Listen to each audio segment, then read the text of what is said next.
大家好，今天给大家介绍我们新款的家用磨豆机。首先呢，它整体的材质是用了铝合金压铸，然后刀旁呢是用了420的不锈钢，它是一个38毫米的锥刀，然后也是采用了快拆的结构。可以看到它是很容易拆卸以及安装的。这是刀旁的模组，然后这边插上去就可以了。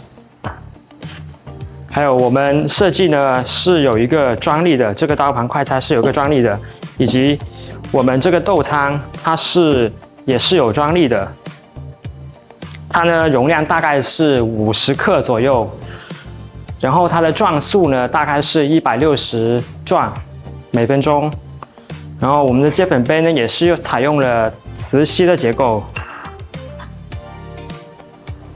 有一个顶部是一个开关键，一键研磨就可以了。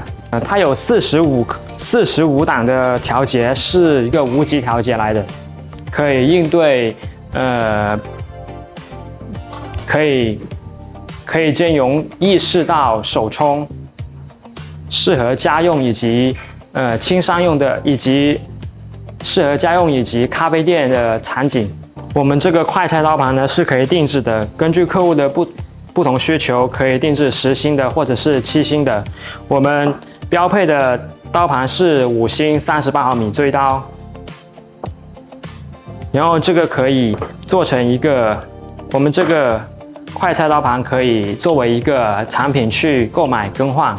我们的电机呢是采用了行星减速电机，所以它是扭矩是很大的。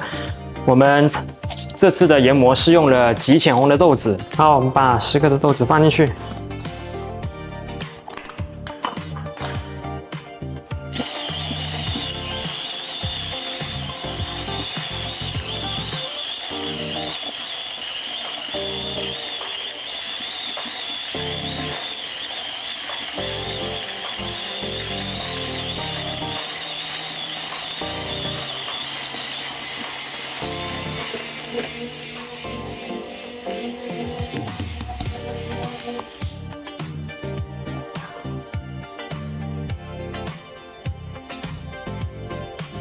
我们可以看到，我们的磨豆机残粉率只有0.1，它这个效果是非常不错的。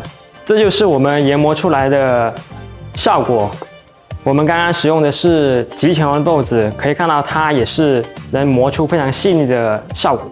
我们这款磨豆机呢，可以根据客户的需求去做定制，比如它需要电源板，我们可以做这个；如果需要锂电板的话，我们也是可以实现的。我们的磨豆机呢有多种颜色可以选择，可以根据客户的需求去做定制。现有的产品呢，它是有2种颜色，一种是银色，一种是黑色。好，那么今天的产品就给大家介绍到这里。